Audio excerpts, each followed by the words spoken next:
Assalamualaikum warahmatullahi wabarakatuh. Perkenalkan, nama saya Gladys Salinggotu, NIM 85995457 UPBJJ UT Manado. Dan saya Lucky Fitriani Silendeon, NIM 8599544459 UPBJJ UT Manado. Pada video kali ini, kami akan melakukan praktikum pengamatan mata kuliah Praktikum IPA di SD, Modul 7, Kegiatan Praktikum 1, Percobaan Pemantulan Cahaya. Adapun alat dan bahan yang kami gunakan antara lain kertas atau tabir, cermin datar, cermin cekung, lensa cembung, cermin cembung, mistar busur, korek api, celah cahaya, senter, dan lilin. Adapun tujuan dari praktikum pengamatan yang akan kami lakukan yaitu yang pertama, menjelaskan sifat-sifat cahaya, yang kedua, menjelaskan sifat-sifat bayangan yang dihasilkan oleh cermin datar, yang ketiga, menjelaskan sifat-sifat cahaya yang dihasilkan oleh cermin cembung, yang keempat, menentukan fokus cermin cembung, dan yang kelima, menentukan fokus lensa cembung. Susunlah lampu senter dan celah cahaya di depan cermin datar. Kemudian nyalakan lampu senter dan amati jalannya berkas cahaya pada saat sebelum dan sesudah mengenai cermin datar. Gambarkanlah jalannya berkas sinar tersebut sehingga tampak sudut datang dan sudut pantulnya. Kemudian ukurlah sudut datang dan sudut pantulnya menggunakan busur derajat. Hasil menunjukkan besar sudut yang dihasilkan adalah 25 dioptri.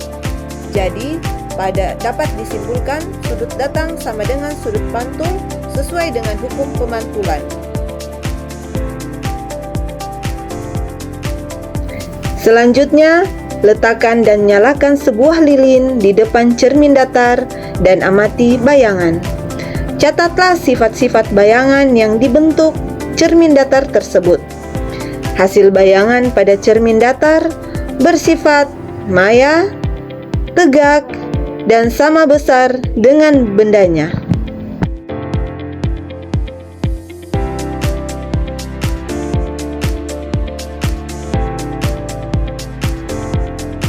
Selanjutnya, pemantulan cahaya pada cermin cembung. Susunlah alat seperti susunan alat berikut. Nyalakan lilin dan amati jalan berkas cahaya pada saat sebelum dan sesudah mengenai cermin cembung. Gambarkanlah jalannya berkas sinar, catatlah sifat-sifat bayangan yang dibentuk oleh cermin cembung. Hasil menunjukkan cermin cembung memantulkan sinar cahaya yang menyebar atau divergen dan bayangan terbentuk selalu bersifat maya, tegak, dan diperkecil.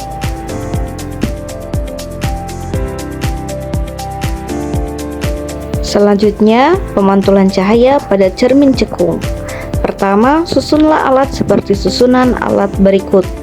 Kemudian, nyalakan lilin dan amati jalan berkas cahaya sebelum dan sesudah mengenai cermin cekung. Gambarkanlah jalannya berkas sinar, catatlah sifat bayangan yang dibentuk oleh cermin cekung tersebut. Aturlah jarak benda dan letak layar agar pada layar tersebut bayangan jelas dan tajam. Ukur jarak benda dan jarak bayangannya. Hasil menunjukkan bayangan terbentuk nyata pada layar. Bayangan bersifat nyata dan terbalik. Kemudian, geser benda menjauhi cermin cekung. Amati pada jarak tertentu, bayangan benda akan menghilang. Ukur jarak benda dari cermin cekung dan ukur jarak bayangan yang dihasilkan. Pada jarak 15 cm, panjang bayangan benda adalah 2 cm. Kemudian, pada jarak 15 cm, panjang bayangan benda adalah 2 cm.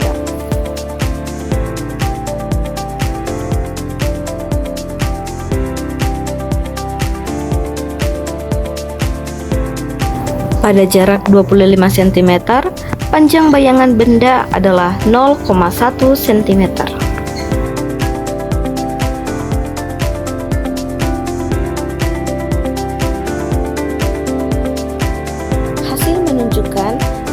jauh benda dari cermin cekung, maka akan semakin kecil bayangan yang dihasilkan. Dengan kata lain, jarak benda tersebut sama dengan jarak fokus cermin cekung. Ketika bayangan menghilang,